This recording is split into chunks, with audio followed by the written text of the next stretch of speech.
EMGTV 시청자 여러분 안녕하십니까? 이정엽의 팩트라이브 오늘 순서 시작하겠습니다. 슈가레이 레너드의 강력한 도전자로 떠올랐던 무적의 복서 황충재. 1982년 22전 전승의 19KO 가도를 달리며 당시 듀란에게 타이틀을 뺏은 슈가레이 레너드의 일전을 앞두고 있었던 무적의 복서. 그런 그가 지금은 가수로 전향, 조명빛 무대를 링삼아 열심히 노래를 부르고 있습니다. 어떻게 된 사연인지 직접 만나 이야기 들어보겠습니다. 오래간만입니다. 황충재 씨 반갑습니다. 네, 반갑습니다. 먼저 시청자분들께 그리고 황충재 씨 팬들을 위해 인사 말씀해 주시죠. 네, 반갑습니다. 언제나 사랑과 기쁨이 넘치는 시청자 여러분들의 가정과 회사에 최고의 건강, 행운, 축복의 사랑이 언제나 최선을 다하고 같이 하시기를 간절히 기도드립니다. 반갑습니다. 많은 세월이 흘렀죠. 이제 부록의 나이가 됐는데 그동안 어떻게 보내셨습니까? 네, 정말 파란만장한 시간 속에서 멋지게 그냥 희노애락과 더불어 인생을 멋지게 보냈습니다. 그 복싱은 언제 시작했습니까? 동기가 무엇이었습니까? 네, 이제 방송이니까 거짓 없이 사실대로 말씀드리겠습니다. 팩트라이브입니다. 네. 제가 이제 워낙 그 시골에서 태어나서 좋은 부모님을 만나서 좀 부유한 가정에 태어나서 국민학교 4학년부터 도시로 이제 순천으로 전학을 와서 학교를 다니다 보니까 중학교, 고등학교 전부 다 2번씩 다녔습니다. 제가. 그래서 제가 영산포 상고 시절에 고등학교 2학년 때죠. 그때 이제 워낙 싸움하기를 좋아해가지고 크게 싸움이 나서 정말 이제 그 법적으로 이렇게 잘못돼가지고 문제가 있어서 사실 말씀드리겠습니다. 부끄러운 건 아니니까 나쁜 짓 한 건 아닌데 싸움은 건 나빴죠 그때는. 그렇죠. 그래서 이제 그때 강주 호남체육관에 입문하면서 나는 정말 멋진 건달이 되고 싶다. 네, 그래서 오직 목표를 건달로 두고 그때 이제 그때까지만 하더라도 장기가 있어야지만이 그래도 어디 가서든지 좀 뭔가 행세를 하고 네, 멋지게 좀 이렇게 할 수 있었던 그런 김도환 예를 들어서 히라소니 그렇지. 그런 그 어떤 그 꿈을 안고 정말 열심히 복싱을 했는데 어느 순간에 제가 보니까요 정신을 차리고 보니까 태릉 선촌에 있었습니다. 국가대표 태극기 마크를 달고 전국체전 금메달을 따고 아시아 주니어대 금메달을 따고 킹스컵 78년 방콕 아시안게임 금메달을 따는 제 모습을 발견하면서 너무너무 감사하고 또 감사해서 국위를 사냥하는 애 아닙니까? 그렇죠. 애국자죠. 애국자죠. 그래서 그때 박정희 대통령 78년 방콕 아시안 금메달을 따고 그때 이제 마지막이었던 것 같아요. 그때 이제 그 병마장 훈장도 받고 네. 어쨌든 그런 걸로 인해서 인생이 완전히 바뀌었죠. 네. 그래서 얼마나 감사의 기도를 드리고 또 거기에 대해서 최선을 다해서 열심히 노력하고 있었습니다. 네. 자, 이제 좀 본격적으로 들어가겠습니다. 네. 팩트 체크를. 기억이 좀 가물거리겠지만 그 시절 이야기 좀 해야겠습니다. 레너드와 타이틀 매치 진행과 관련해서 네네. 당시 상황을 생각나는 대로 좀 말씀해 주시죠. 네, 그때 잊고 싶어도 잊혀지질 않고요. 이제 그때는 세계 권투 연맹이 가장 큰 기구가 WBC, WBA가 있었습니다. 한 곳에 1위를 하면 6개월 안에 지명 도전을 하게 됐습니다. 세계 타이틀에. 근데 그때 웰터급이 황금체급이라 해가지고 슈가레이 레너드가 통합 챔피언, WBC, WBA 두 체급의 챔피언을 하고 있었습니다. 그러니까 WBC 1위, WBA 1위가 승자가 세계 타이틀에 도전하게 돼 있지 않습니까? 그때 이제 WBC의 1위가 쿠이바스, WBA 1위가 황충재, WBC 2위가 황충재, WBA 2위가 쿠이바스, 3위가 헌스, 4위가 두란, 5위가 베니테스 이런 세계적인 선수들이 그 웰터급을 하고 있었는데 쿠이바스가 저하고 시합을 원래 이제 타이틀을 이렇게 세계 타이틀을 하기 전에 사고가 생겼다 그러면 그 진단서를 제출하면 한 번, 2번 정도는 시합 연기가 가능합니다. 네. 근데 쿠이바스가 저한테 시합을 7번을 연기했습니다. 말도 안 되는 이야기죠. 그래서 결국은 이제 황충재하고 쿠이바스, 슈가레이하고 결정이 됐습니다. 세계 타이틀 매치. 그때 이제 파이트 머니가 우리 그때 매니저가 전원회 회장님이셨거든요. 뭐 우리 전 회장님은 잘 아시겠지만 그때 시절에 일어와 영어를 일본 사람이나 미국 사람처럼 했던 분이거든요. 그래서 워낙 그 비즈니스를 잘하셔가지고 그때 이제 파이트먼이 7억에 지금 7억을 추산하면 물건을 사서 팔았다면 뭐 1,000억도 될 수 있었지만 그렇죠. 뭐 한 120억 정도의 뭐 현차라고 생각하고 있는데 그래서 제가 이제 그때 당시 세계랭 동행 챔피언 13차 방어를 하고 이제 모든 것을 다 내려놓고 준비를 해야 되는데 저한테 우리 매니저 사장 되시는 분이 그 황준석이하고 한번 간단히 그 저한테 이제 뒤에 좀 보니까 뭐 좀 복잡한 게가 있어서 제가 그걸 안 해야 되는데 저도 자만이죠. 그때는 정말 운동을 열심히 했습니다. 맞아요. 제가 지고 나니까 뭐 저녁까지 술 먹다가 가서 괜히 뭐 하는데 절대 우리는 그건 철칙 시합 전에는 절대 술도 안 마시고 정말로 그 스케줄 위해서 빈틈없이 했는데 그 자만이라는 거는 정말 제가 원래 이제 백전장 차이거든요. 맞아요. 근데 하나를 그 무너뜨리기는 정말 힘듭니다. 어려운 문제인데 제가 의외로 이제 그 시합에서 일전에서 지고 이제 인생이 이제 뭐 참 황준석 선수도 저를 이기기 위해서 얼마나 노력했겠습니까? 네, 그래서 뭐 직접 시합을 해보니까 물론 자만한 건 사실이고 제가 스피드가 더 있고 파워가 더 있으니까 뭐 정말 작전대로 가볍게 뭐 판정으로 간다는 생각을 하면 KO로 갈 수도 있고 또 뭐 그 큰 시합이 있으니 그렇게 해야 되는데 그때만 하더라도 내가 너무 그 자만의 그 상태를 그 19KO의 기록이 있으니까. 그렇죠. 그것보다도 더 중요한 건 이제 뭔가 이럴 때는 국가적으로라도 큰 세계적인 그런 타이틀 매치가 없습니다. 네, 그래서 뭔가 우리가 제 생각이죠. 뭐 링에 올라서 싸울 때는 적이지만 우리가 어쨌든 하나의 목표를 가지고 나든 누구든 상관없이 그런 우리 한국의 그 대표를 해서 그런 타이틀 매치를 하게 됐기 때문에 해야 되는데 매니저들끼리 지들끼리 쪽짝수 해가지고 뭔가 돈 내기를 했대요. 그러니까 우리 매니저는 저를 너무 믿은 거고 사장은.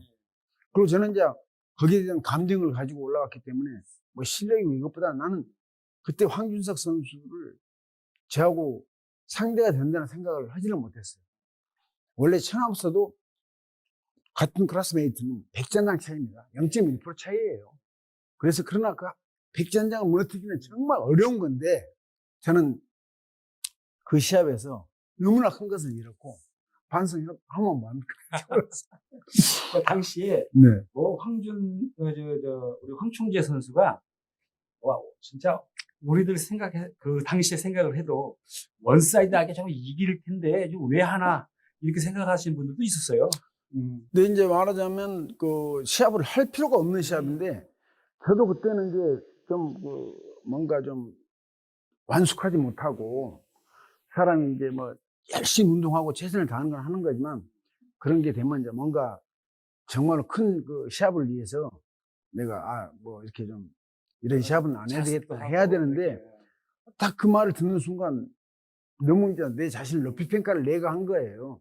그건 안 되는 거죠. 그래서 뒤에 이제 많이 반성도 하고 인생 살면서 또 뭐 시합에서는 졌지만 그 큰 도움도 됐습니다. 살아가면서 이제 인생의 그 아름다움은 절대 자만해서는 안 된다. 당시 팬들은 빅매치가 성사되지 않아서 큰 아쉬움을 가졌습니다. 그러나 근데 무엇보다 본인은 상심이 크셨을 것 같은데 어떠셨습니까, 당시? 뭐 진짜 제 입장에서는 사실 모든 이제 뭐 팬들께서는 정말 아쉬움은 크셨겠지만 저는 실질적으로 본인 아닙니까? 본인. 디테일하게. 이런 정말 그런 무대에 물론 세계 타이틀 매치가 많았지만 휴거레이와 ES 팔레토틀에서 미국에서 60개국 라이브를 볼 수 있는 그런 세계의 완전히 빅 매치 아닙니까? 빅 이벤트. 예, 그런 시합을 할 수 있는 그런 행운하다고 했거든요, 저는. 남들은 너무나 강자의 체급에 있어서 좀 불행한 선수다라고 생각도 많이 했지만 저는 뭐 꼭 챔피언이 되고 승패를 떠나서 그런 멋진 무대에 올라와서 정말 최선을 다할 수 있는 그런 준비를 마쳤으니까요. 그리고 저는 누구도 믿는 사람은 하나도 없죠. 그때 저하고 슈가레이에 올라서 안 죽으면 다행이라고 할 정도로 현실인데 저는 충분히 이길 수 있는 그런 모든 준비를 마쳤습니다, 제가. 그래서 믿거나 말거나 그런 정말 저는 우리 슈가레이 그걸 두고 열심히 진짜 노력을 했는데 제가 그걸 링에서 보여주지 못하고 은퇴를 하게 된 거에 대해서 정말 가슴 아픈 일이죠. 내가. 자, 이제 은퇴 이후 새로운 길을 선택하셨습니다. 그런데 조금 의외의 길을 선택하셨어요. 우리가 흔히 이야기하는 1막 2장의 길을 걷고 계시는데, 마지막으로 선택하신 길이 후회스럽지 않기를 바라면서 가수로서 그 에피소드와 좀 각오 한 말씀 해주시죠. 근데 이제 제가 그 시합에서 패한 이후에 가장 저를 사랑해주고 제 마음을 위로해준 한 사람이 있었습니다. 한 사람이 아니죠. 정말로 술이 저를, 제 마음을 정말 그때는 뭐 표현할 수 없을 만큼 내 잘못을 누구한테 뭐 하소연할 수 없지 않습니까? 그렇죠. 오직 그래도 술 한잔 하면 너무 마음이 편안해지고 모든 것을 다 이렇게 잊을 수가 있고 해서 술을 너무 좋아했는데, 그래서 그러다 보니까 이제 자동적으로 술 좋아하는 분들은 오고 술집 가서 뭐 노래 부르고 이제 이런 걸로 많은 시간을 소비할 때, 제가 평소에 가장 존경했던 그 남진 형님이 계십니다. 네. 저한테는 뭐 정말 제게는 정말 감사한 형님이고 항시 제게 좋은 조언을 해주시고, 어느 날 몇 년이 지나서 어느 날 나한테 남진이 그러시더라고요. 충재야, 너 노래 한번 해봐라. 근데 그분이 아무한테나 노래하라고 할 뿐이 아니거든요. 네. 근데 사실 제가 뭐 노래에 재능은 없었는데 무대 매너, 이제 춤추는 게 조금 이제 내가 좀 그런 걸 잘했던 것 같아요. 네. 그래서 남진이 형도 그것을 보고 한번 이렇게 해봐라. 그래서 너 친구 운도가 곡을 잘 쓰니까 부탁하라고 그래서, 하여간 저도 그런 분위기를 좋아하니까 혹시 뭐, 그래도 대한민국 탑 최고의 스타 남진이 형께서 나한테 노래를 하라고 하는데, 그래서 이제 운도한테 전화를 해서 이렇게 했더니 또 운도 친구가 떼안게 너무 좋은 곡이 나왔다고 저한테요. 그래서 이제 곡을 받았는데, 처음에 우리 이제 운도 친구도 그러는 거예요. 처음에 내가 노래를 시켜보니까 노래가 도저히 안 될 것 같다라는 거예요. 깜짝 놀래가지고 말도 못하고, 좀만 기다려봐 하고 한 달 정도 진짜 10,000번, 2만 번, 10만 번, 20만 번 불렀을 겁니다. 잠자기 전에 노래를. 그러고 와서 부르니까 정말 그때는 이제 안도의 한숨을 내쉬면서, 정말 이렇게 노력하고 자기가 이렇게 참 발전이 있는 친구를 시험 본다고, 참 정말 선천적으로 타고난 그런 가수든 각 분야별로 자기 직업에 그런 사람 축복입니다. 축복. 맞아요. 근데 예를 들어서 나는 타고나지 못했으면 가수를 안 해야죠. 만약 하면 피눈물 나는 노력을 해서 시청자 여러분들에게 뭔가 가수로서 감동을 막 주거나 그러지는 못하더라도 가수로서 괜찮다, 이 정도는 돼야 될 거 아닙니까? 그래야만이 무대의 가수로서 시청자들이 박수도 보내고, 그래도 운동하던 친구가 괜찮다, 그 정도, 이 정도는 돼야 되는데 그 정도는 만들기가 정말 어려웠어요. 그렇죠. 네. 지금은 이제 그 정도는 될 것 같습니다. 특별히 각오 말씀해 주시죠, 그럼. 뭐 신곡 나왔다는 또 이야기도 있고. 네, 이제 그래서 제가 사실은 이제 노래를 중간에 이건 내 길이 아니다라고, 제가 홍천의 전국 노래자랑 이제 초대 가수로 제가 나갔습니다. 나갔는데 거기서 제가 이제 어쨌든 뭐 핑계 댈 필요도 없이 춤추고 노래를 부르는데, 그냥 뭐 거기에서 내가 문어크를 잘하니까 거기 좀 넣어서 쳐봐라 그래가지고 그걸 열심히 했는데, 무대에는 딱딱한 데서는 문어크, 이제 마이클 잭슨 문어크 뒤로 이게 다 되는데, 새로 만든 무대는 한번 해봐야 됩니다. 감각을 예민하기 때문에. 근데 홍천 오니까 노래를 다 부르기 전에 리허설을 한다고 그러더라고요. 그래 당연히 나는 무대에 올라서는 줄 알았죠. 근데 관객이 입장하고 하니까 무대에 올라오는 게 아니라 노래만 리허설을 하는 거예요. 노래는 그때 잘했죠. 근데 이제 갈등이 있어. 내가 올라서 그 춤을 넣어야 되냐 말아야 되냐, 이런 갈등. 노래를 잘 불러야 된다는 그런 각오로 올라가야 되는데, 그것 때문에 제가 사실은 또 이제 녹화하기 때문에 한 번 더 부를 수도 있습니다. 근데 신인들이 그런 데 가서 그렇게 한 번 더 부른다 그러면은 또 뭐 합당치가 않거든요. 그래서 어떻게 무대를 맞추고 내려왔는데, 정말 감히 내가 부끄러워서 노래를 안 해야 되겠다. 내가 진짜 이제 이건 뭐 내가 노력 가지고 되는 것도 아니고, 하여튼 뭐 핑계 대가지고 될 것도 아니고, 그래서 내 친구가 고추잠자리 조용필에게 작사를 한 김순곤 씨라고 있습니다. 근데 이 친구가 나한테 그러는 거예요. 내가 노래를 이제 내리슛 가수 도저히 안 되겠다. 내가 이 팬들에게 내가 무대에 올라갈 때는 팬이 있어서 올라가는 거지 팬이 없는 무대는 의미가 없잖아요. 팬들에게 내가 그래도 잘 부르고 감동은 못 줘도 가수라고 하면 기본은 해야 되는데 못한 것 같다 그랬더니 나한테 우리 승곤이하고도 같이 만나서 소주도 한잔하고 하다 보니까 내 무대 매너를 알거든요. 친구야, 너는 내가 노래 잘 부르는 가수로 한번 만들어줄 테니까 너의 장단점을 아니까 내가 한번 이렇게 내가 만들어주면 내가 한번 열심히 노래해서 한번 다시 한번 내가 하고 싶었던 노래이기 때문에 해봐라. 그래서 다시 노래를 하게 됐는데 정말 그래서 지금은 노래를 다시 시작하게 된 거에 대해서 너무너무 제 마음으로는 감사하게 생각합니다. 그 제목이 뭡니까? 사나이라고 지금 거의 녹음은 마쳐놨는데 아직 이제 나오지는 않았습니다. 곧 지금 부르신 곡은 뻥이야. 뻥이야. 네, 두 번째 곡은 사나이. 사나이. 네. 의미가 있는 것 같습니다. 아, 멋지죠? 첫 소리만 싹 예, 들어보시면. 살짝 한번 좀 소개해 주시죠. 고맙다고 죽지는 않아. 애인 없어도 잘만 살더라. 날 때까지 끝난 게 아니야.